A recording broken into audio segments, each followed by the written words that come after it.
지난주에는 말씀을 사랑하라 하는 제목으로 우리가 영적 건강을 회복하기 위하여 말씀을 사랑해야 한다라는 내용의 말씀을 생각했습니다. 왜냐하면은 우리는 말씀을 통해 구원을 얻게 되었고, 말씀을 통해서 그리스도인으로 만들어졌으며, 말씀은 그리스도인의 삶의 기본이 되어 있기 때문입니다. 그리고 말씀은 그리스도인의 삶의 모든 부분에 역사하고 있습니다. 아울러서 하나님은 말씀과 축복을 한데 묶어서 말씀을 통해서 축복을 받게 하셨다 하는 것이지요. 그래서 말씀을 소홀히 여기고 말씀을 떠나면 하나님의 복을 상실하게 되고, 그리스도인의 삶의 많은 부분이 여러 가지 연약함과 부족함으로 무너지게 되는 것입니다. 그래서 하나님은 우리를 향하여 말씀하시고, 또 교회를 통해서 이 말씀을 보존하며 가르치게 하셨고, 말씀을 가르치는 특별한 말씀 사역자를 세우셔서 이 말씀을 보존하고 가르치고 전파하게 하셨던 겁니다. 우리 웨스트민스터 소요리 문답을 보면 말씀이 요긴하게 가르치는 것은 무엇인가 라고 묻고 답하는 부분이 있습니다. 말씀이 요긴하게 가르치는 것은 크게 두 가지인데, 하나는 하나님께 대하여 어떻게 믿을 것인지, 믿음의 내용에 대해서, 그 다음에 두 번째로는 우리에 대하여 어떻게 그 믿음을 따라 살아야 하는지, 어떻게 살아야 하는지의 문제를 가르친다, 이렇게 이야기합니다. 어떻게 하나님께 대하여는 어떻게 믿을지, 우리에 대하여는 어떻게 살아야 할지, 이것을 성경이 가르치고 있다라고 하는 것입니다. 여기 어떻게 살아야 할지라고 하는 이 부분은 소위 세계관이라고 부르는 것으로 나타나는 겁니다. 세계관이라고 하는 것은 하나님의 말씀을 통해서 우리의 정신세계에 이루어지는 이 세상을 보는 눈을 이야기하는 거예요. 이 세상을 볼 때 이 세상이 어떻게 만들어져 있으며, 어떻게 이 세상은 진행이 되며, 세상 종말은 어떻게 되느냐라고 하는 이 세계에 대하여 우리가 보는 이 관점, 이것을 세계관이라고 이야기하는 거예요. 어떤 분은 이것을 안경이라고도 비유하기도 하고 창문이라고 비유하기도 해요. 동그란 창문이 있으면 그 동그란 창문을 통해서 밖을 내다보면 동그랗게 보이겠죠. 네모난 창문으로 내다보면 네모나게 보이는 거예요. 마치 우리가 카메라를 가지고 사진을 찍는데, 카메라가 보통은 사각형으로 돼 있잖아요. 그래서 찍으면 다 네모난 사진으로 찍히는 거예요. 그리고 요 네모난 요 한 개, 요 밖에 찍는 것이 아니라 요 안에 있는 것들을 찍게 되어 있는 것이죠.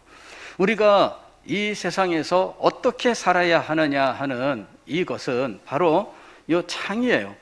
이 창을 통해서 이 세상이 어떻게 생겼는지를 알고, 그리고 이 창문을 통해서 알게 된 세상의 모양에 따라서 우리들이 어떻게 살아야 되겠다라는 삶의 모습이 나오게 되는 것이죠. 우리는 이 모든 것들을 어디서 배우게 되는가? 성경을 통해서 배우게 되는 거예요. 그래서 성경은 우리에게 세상에 대한 이야기를 들려주고 있어요. 성경 자체가 세상에 대한 거대한 하나의 이야기로 되어 있는 거예요. 창세기부터 요한계시록까지 성경을 읽으면 그 전체를 하나로 말할 수 있는 하나의 이야기가 이루어져요.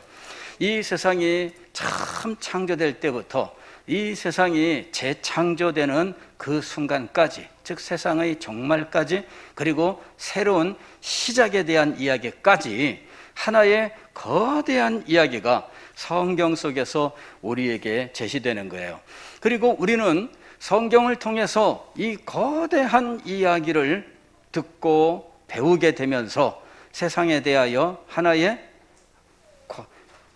사고 방식 혹은 이 정신 세계라고 부르는 것을 가지게 된다 하는 것입니다. 성경이 없으면 사람마다 제각각 자기 마음대로 생각하고 자기 마음대로 이야기를 하는 거예요.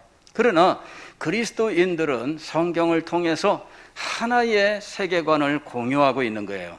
그래서 우리가 이야기를 할 때 이 공동의 세계관을 가지고 이야기를 하면 서로 통하게 되어 있는 것이죠. 자, 이 세계관은 정말 우리의 삶에 얼마나 중요하게 역사하고 있는지 모릅니다. 우리는 이 세상을 살아가면서 몇 가지 질문을 하면서 살게 되어 있어요. 그 중에 첫 번째 오는 질문은 나는 누구인가? 라고 하는 질문입니다. 청소년이 되면은 가장 먼저 생각하게 되는 문제 중에 하나지요. 나는 누구인가? 라는 것입니다.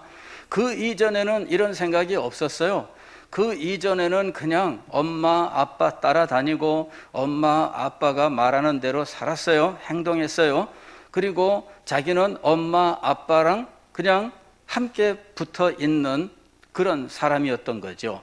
그러나 청소년기가 되면 엄마, 아빠와 다른 자기만의 인생에 대해서 생각을 하게 돼요. 그러면서 나는 왜 이 세상에 존재하게 되었나? 이런 근원적인 의문들을 가지게 되는 거예요.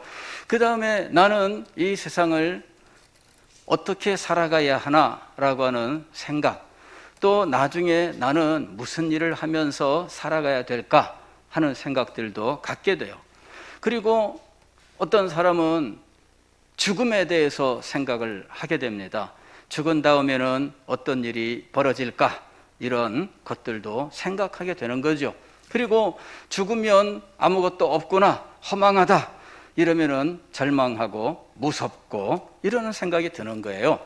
자, 이런 생각들이 이 청소년기의 생각이 우리에게 찾아와요. 그리고 그것 때문에 사실은 여러 가지 복잡한 말과 행동을 하게 되어 있는 것입니다. 이런 것들을 아직 감당할 만큼 그 마음 훈련은 안 돼 있습니다. 삶의 어떤 능력 같은 것들은 없습니다. 절대적으로 부모님에게 의지하며 살아야 돼요. 먹는 것이나 입는 것이나 행하는 것, 공부하는 것 모두 부모님에게 다 의지해야 돼요. 그러나 그가 고민하는 문제는 부모님들이 해결해 줄 수 없는 문제들이에요. 그 속에서 늘 고민하고 살아가고 있는 것입니다. 그런데 성경은 바로 이런 부분에 대해서 우리에게 답을 주고 있는 것입니다. 나는 누구인가? 인간의 정체성, 그리고 인간 중에 한 사람으로서 나의 정체성, 이것을 성경이 가르쳐주고 있는 것입니다. 인간은 하나님께서 창조하신 피조물이다라는 것과 피조물 중에서도 하나님의 형상대로 지음받은 존귀한 존재로서 하나님께서 창조하신 이 세계를 위임을 받아 통치해야 되는 왕과 같은 존재다라고 하는 것입니다. 그러나 현실 세계는 어떨까요? 현실 세계는 우리가 성경을 통해서 알고 있는 그 고귀한 것과는 다른 모습인 거지요. 이 차이점에 대해서 성경은 또한 답을 해주고 있는 거예요. 현실 세계는 타락하였다 하는 것입니다. 이 타락한 이 세상은 온갖 부조리, 온갖 불행, 그리고 불의가 자리 잡고 있어요. 정직하게 살면 된다 이렇게 배우지만 정직한 사람들이 손해를 보는 일들이 많이 일어납니다. 열심히 노력하면 성공한다라는 말을 듣지만 그러나 열심히 노력해도 성공하지 못하는 일들도 종종 있습니다. 이런 것들이 부조리라고 부르는 거예요. 우리가 배운 대로 이 세상은 움직이지 않습니다. 이런 모든 문제들은 도대체 어디서 온 것이냐? 성경이 그것에 대해서 답을 해주고 있는 것이지요. 성경은 이 모든 문제는 인간이 하나님의 법을 어기고 거역함으로 타락하여 이렇게 되었다라고 말씀하고 있는 것입니다. 즉 인간이 하나님을 거역하고 불순종하고 그리하여 타락하였기 때문에 이 세상은 불의와 부정과 부패가 만연되게 되었다는 것입니다. 그래서 우리는 그 속에서 신음하면서 살게 되어 있는 거예요. 최근에 국제 정치에서 굉장히 중요한 문제 중에 하나는 이 미얀마라고 하는 나라에서 군부 쿠데타가 있었고 그에 반발하는 시민들이 지금 시위를 하고 있는데 군인과 경찰들이 시위를 진압하는 과정에서 총을 쏘고 이래서 벌써 200명 이상의 사람이 죽었다라는 것과 이 시위의 중심에는 이 20세 전후한 이 젊은이들이 많이 있더라 하는 것이죠. 17세밖에 안 된 이런 학생도 여학생도 총에 맞아 죽고 19살짜리 이 아가씨도 총에 맞아 죽고 이러는 상황이에요. 이 젊은이들이 이렇게 군부 독재에 대해서 항거하고 시위를 하고 그리고 총에 맞아 죽고 이제 이러는 상황입니다.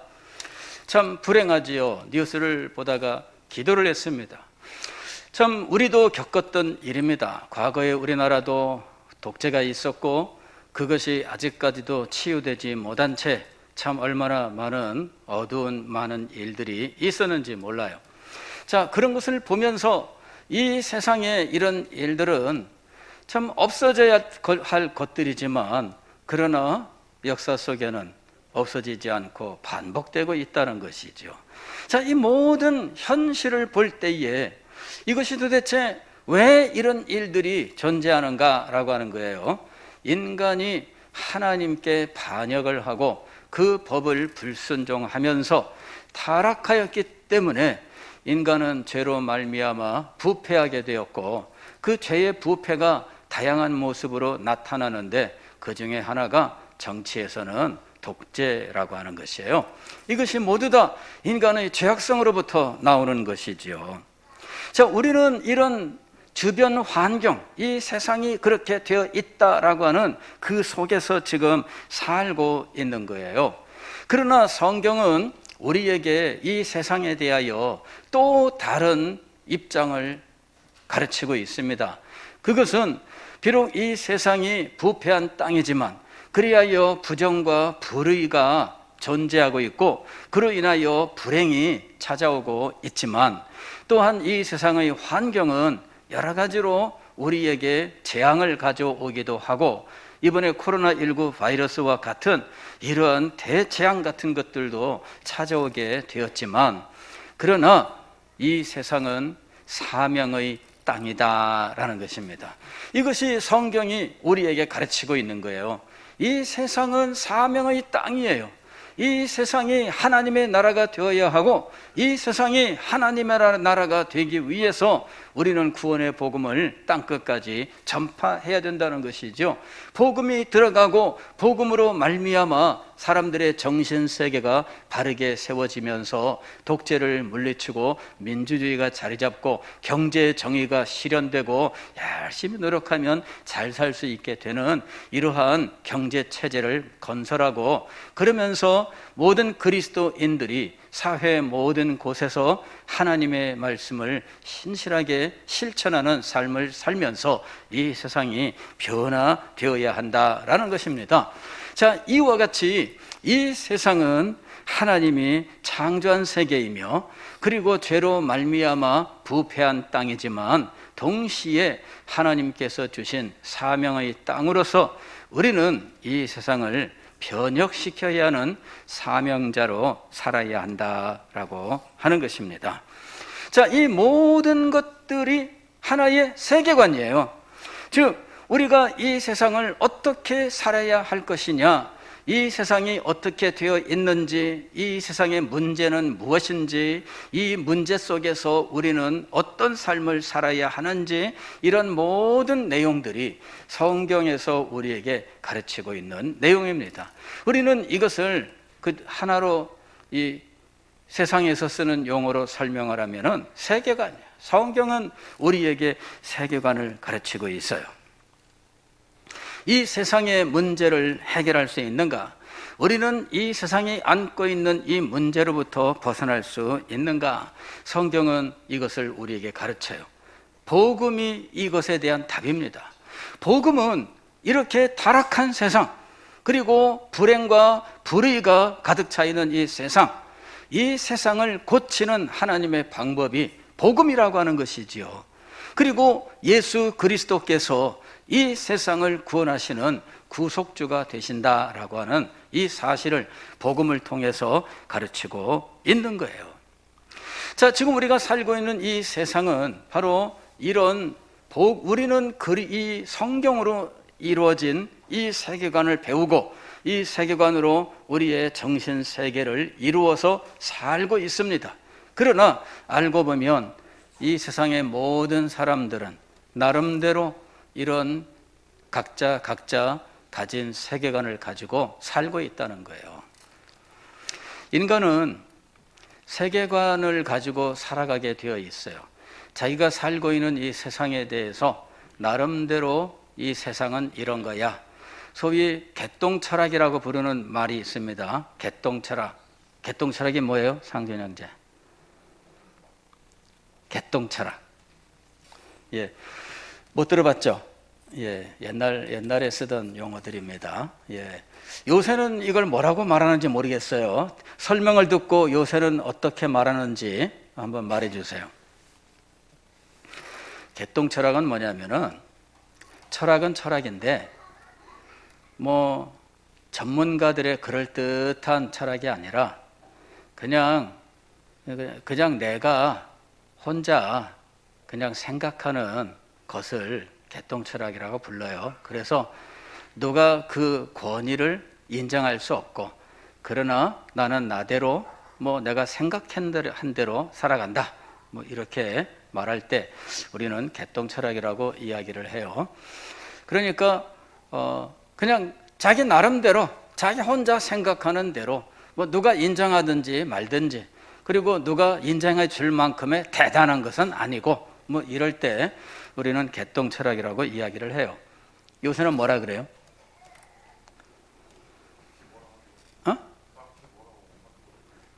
예. 딱히 뭐라고 하는 말이 없답니다. 예. 예. 그럴 것 같아요. 그러나 요즘 젊은이들은요, 요 학생들은 세계관이라는 말을 참 많이 사용하는 세대입니다. 저희 때는 요 중학교, 고등학교 요 때에 혹은 심지어는 초등학생들도 세계관이라는 말을 참 많이 쓰고 있는데, 우리 때는 사실 대학 가서도 잘 못 들어본 게 세계관이라는 말입니다. 세계관은 이런 거예요. 게임 속에 세계관이 있습니다. 아니, 게임 자체는 세계관으로 이루어져 있어요.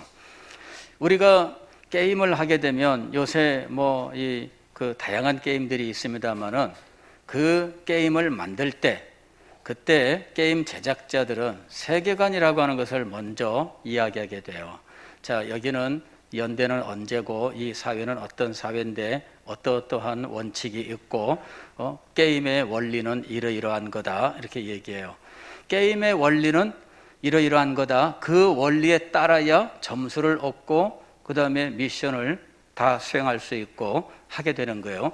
원리를 벗어나면 총에 맞아 죽고 막 이런 식으로 돼서 게임을 성공시킬 수 없어요. 세계관을 잘 알아야 그 속에서 게임을 성공시킬 수가 있는 거예요. 그래서 지금 젊은이들은요, 세계관에 대해서 말을 많이 합니다. 그 게임의 세계관이 뭐야? 이런 얘기들 많이 합니다. 그 게임의 세계관이 뭐야? 그런데 좀 넓혀야 돼요. 게임의 세계관이 아니라 이 세상의 세계관에 대해서 알아야 돼요. 여러분이 살아가고 있는 이 세계, 여러분이 앞으로 살아야 하는 이 세계, 이 세계의 세계관이 무엇이냐라고 하는 것이죠. 그가 가진 세계관에 따라서 그의 말과 행동이 결정되는 거예요. 그가 가진 세계관에 따라서 삶의 목적이 결정되는 거예요. 세계관이 정말 다르면 전혀 다른 삶을 살게 되어 있습니다. 이 세상은 물질로 이루어져 있으며 죽은 이후에는 그냥 아무것도 없어. 그냥 이 세상에서 살다가 죽으면 끝나는 거야. 자, 이런 세계관이 있습니다. 그런 세계관이 있다면 이 세상의 삶을 어떻게 살까요? 한 번 사는 세상 이러면서 한 번밖에 없는 세상 야발한 듯이 살아봐야지, 이렇게 생각할 거 아니겠습니까? 죽은 다음에는 상관이 없다. 살아있는 동안에는 내가 이렇게 살아야 되겠다, 그런 생각을 갖잖아요. 그럴 때 어떤 사람은 돈을 벌고 그 돈을 벌어서 어떻게 쓰고 이러는 것들, 이런 것들이 다 그의 세계관에서 나오는 거예요. 요새 젊은이들이 많이 쓰는 용어 중에 플렉스라고 하는 말이 있어요. 이 플렉스 그러는데 이게 뭐냐 그러면 과시하는 거예요. 과시하는 거. 요즘 젊은이들이 인생에 대해서 인생 뭐 볼 거 있나? 돈 많이 벌어서 돈 많다는 것을 과시하며 살아보자. 이것이 요즘 젊은이들이 가지고 있는 생각이에요. 이 세상에서 그들이 중요하게 여기는 건 뭐냐면은 돈을 많이 벌되 그게 문제가 아니라 이것을 자랑하면서 나 돈 많아, 이걸 자랑하고 싶다는 거예요. 그래서 돈 많다는 걸 자랑하는 방법이 뭐냐? 그 중에 하나가 비싼 차들을 많이 사는 거예요. 한 대에 막 10억, 20억 이런 것들을 5대, 6대씩 쫙 놓고 살고 싶다는 거예요. 그리고 그런 것들을 인스타 사진 찍어서 올리는 거죠. 그러면 사람들이 감탄하잖아요. 거기다가 댓글을 달아서 와, 엄청납니다, 무섭습니다, 대단합니다, 존경합니다, 굴복했습니다, 당신이 최고입니다, 뭐 그리고 많이 쓰는 것이 당신은 하나님입니다, God, 당신은 God, 그러면서 막, 그러면 거기에 댓글들을 보면서 만족을 얻고 그 댓글 하나를 얻기 위해서 또 엉뚱한 행동들을 하고 이러면서 살고 있어요. 그게 인생의 목표가 되어 있습니다. 여러분, 세계관이 그 사람의 삶의 목적을 만들고 그 사람의 삶의 모습을 만들고 있어요. 자, 여러분은 어떤 세계관 속에 살아야 합니까? 우리는 성경을 통해서 구원의 복음을 알았고 성경에서 제시하고 있는 복음의 그 비밀을 깨달음으로 우리가 예수님을 구주로 영접하고 새 생명 구원을 얻었습니다. 이제 우리는 하나님을 예배하며 삽니다. 우리는 어떻게 이 세상에서 살아야 할까요? 그리스도인은 과시하는 삶을 살지 않습니다. 자기의 얼굴을 내기 위해서 살지 않습니다. 자기 자랑이 인생의 목표가 아닙니다. 또 무엇을 하든지 말에나 일에나 다 주 예수의 이름으로 하고 그를 힘입어 하나님 아버지께 감사하라. 그리스도인은 무엇을 하든지 말에나 일에나 다 주 예수의 이름으로, 즉 그가 행한 모든 일들은 누구의 이름을 나타내기 위한 것이냐 하면 예수 그리스도의 이름을 나타내기 위한 것입니다. 이 모든 것들이 어디서 오는 거예요? 성경이 가르치는 세계관에서 오는 겁니다. 성경이 가르치는 세계관 속에서 우리는 어떻게 살아야 할 것이냐? 말에나 일에나 다 주 예수의 이름으로 하고, 또 오늘 우리가 읽은 고린도전서 10장 31절의 말씀을 보면 그런즉 너희가 먹든지 마시든지 무엇을 하든지 다 하나님의 영광을 위하여 하라. 삶의 목적이에요. 먹는 목적은 건강을 위한 것도 아니고 맛을 위한 것도 아니고 하나님의 영광을 위한 것이다. 즉 궁극적인 목적에 대한 이야기예요. 마시든지 목마르기 때문에 마시지만 또 그 맛을 느끼기 위하여 다양한 차를 마시지만, 그러나 궁극적인 목적은 오직 하나님의 영광이라는 거예요. 자, 이런 모든 목적은 우리가 성경을 통해서 배운 이 세계관에서 나오는 거예요. 이 세계관 속에서 당연히 우리는 이 목적을 세우고 살게 되어 있는 거예요. 본능을 따라 사는 것이 아닙니다. 습관을 따라 사는 것이 아닙니다. 게임에서 배운 세계관을 따라 사는 것이 아닙니다. 세상에서 유행하고 있는 세상 풍조를 따라 살아가는 것이 아닙니다. 하나님의 말씀이 우리에게 가르치고 있는 삶의 원리를 따라서 살아가게 되어 있는 것입니다. 그리고 그 모든 삶은 이 한 가지 목적으로부터 나오는 거예요.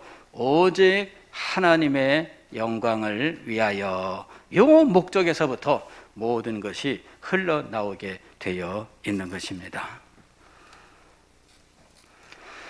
코로나19 바이러스의 시대 1년을 지나면서 저는 우리 성도들의 정신세계에서 바로 이 삶의 목적이 희미해져 가고 이 성경적 세계관이 약화되어 가고 있다라는 생각을 갖고 있습니다.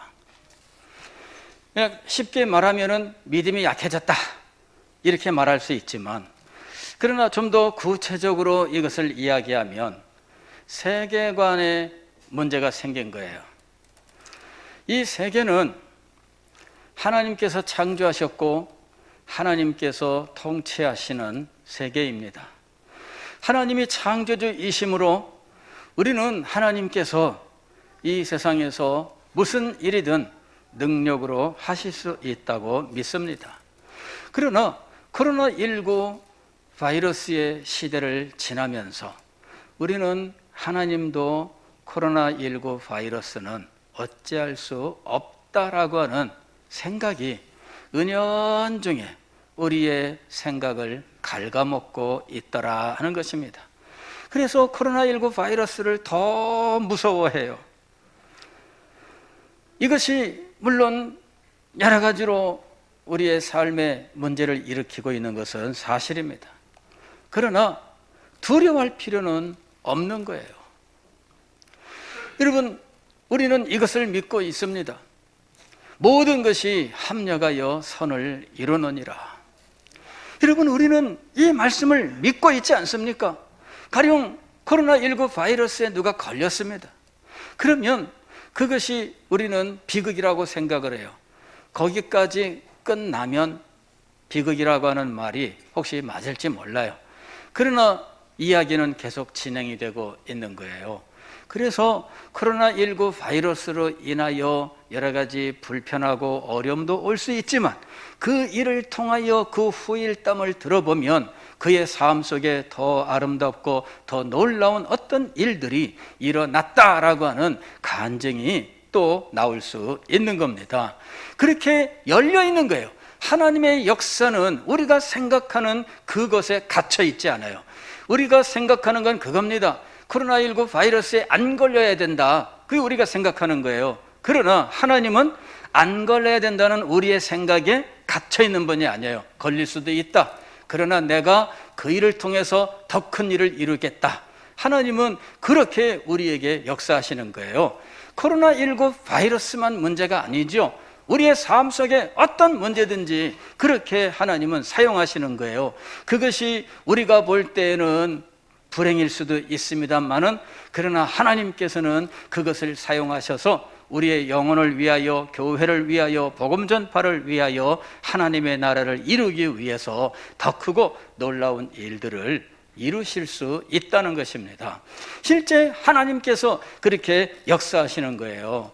그래서 우리는 이러한 코로나19 바이러스의 시대에 바이러스 하나에만 그냥 벌벌 떨면서 살아가서는 안 된다라고 하는 거예요. 이것을 넘어서서 하나님께서 우리에게 어떤 일을 주시든지 하나님은 그 일을 통하여 당신의 거룩한 뜻을 이루시되 모든 것이 합력하여 선을 이루게 하신다. 이 믿음을 가지고 나아가야 된다는 것입니다. 그런데 점점점 우리가 두려워하고 떨고 있어요. 물론 조심성이 없이 그냥 막무가내로 살아가는 것은, 그것은 우리가 이야기하는 이 이야기하고는 차이가 있는 겁니다. 그러니까 막 살아라, 그 얘기가 아닙니다. 우리가 해야 될 여러 가지 조치들은 열심히 하지만, 그러나 그것이 우리를 지켜주는 것이 아닙니다.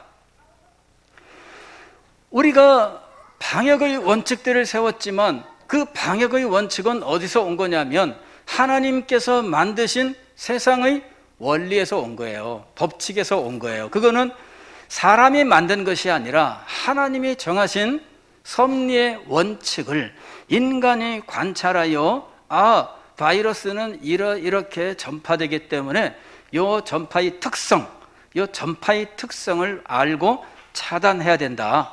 이렇게 해서 방역의 원칙에 나온 겁니다. 그러면 바이러스가 전파되는 요 특성은 무엇이냐? 하나님께서 창조하신 창조 원리예요.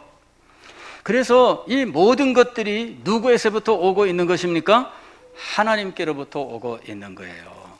그리고 그것이 전파된다 할지라도 그 후에 모든 일들도 역시 하나님의 손 안에 있는 것입니다. 그러므로 우리는 이 세상이 하나님의 섭리 아래 있다라고 하는 이 사실을 더욱더 굳게 믿어야 한다는 거예요. 위협하는 어떤 것들이 있다고 해서 그것 때문에 우리가 두려워해서는 안 된다는 겁니다. 가령 이런 거예요. 존 버년이 철로역정을 썼는데 거기에 나오는 주인공의 이름은 크리스찬입니다. 근데 이 크리스찬이 이제 마지막 이 천성을 향하여 나아가는데 딱 보니까 그 앞에 사자가 으르렁거리고 있어요. 그래서 그 성을 못 들어가겠거니 하고 생각을 한 거예요. 그러나 조금 더 가서 자세히 관찰을 해보니까 사자의 목에는 쇠사슬로 딱 묶여 있어서 똑바로 좌로나 우로나 치우치지 아니하고 바르게 걸어가면 사자는 으르렁대지만 나를 해칠 수 없다. 거기까지 딱 한계예요. 아무리 철렁철컹 쇠사슬 막 그거 벗어버리려고 해도 벗지 못하고, 내가 좌로나 우로나 치우치지 아니하면 갈 수 있는 거예요. 여러분, 이 세상이 지금 그렇게 되어 있는 것입니다. 좌로나 우로나 치우치지 아니하고, 왼쪽에 사자가 으르렁거린다고 오른쪽으로 피하면 오른쪽에 사자가 잡아먹을 거예요. 오른쪽에 사자가 으르렁거린다고 왼쪽으로 물러가면 왼쪽에 있는 사자가 잡아먹을 거예요. 그래서 우리는 좌로나 우로나 치우치지 아니하고 가야 된다고 말하는 거예요. 오직 말씀이 제시하시는 오직 하나님의 영광을 위하여라고 하는 이 삶의 목적을 바라보고 우리는 좌로나 우로나 치우치지 않고 나아가야 된다는 거예요. 그리하면 하나님께서 어떤 일이 우리에게 온다 할지라도 모든 것이 합력하여 선을 이루게 하시는 겁니다. 이 믿음이 우리에게 역사하는 것입니다. 이 믿음을 가지고 나가느냐, 이 믿음을 버리느냐, 그 사람의 삶이 근본적으로 달라지는 겁니다.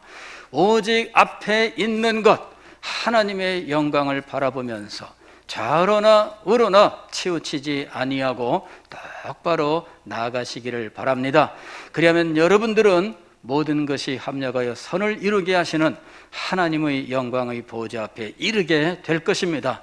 하나님께서 여러분의 삶에 역사하시는 놀라운 것들을 체험하며 찬양하게 될 것입니다. 기도하겠습니다.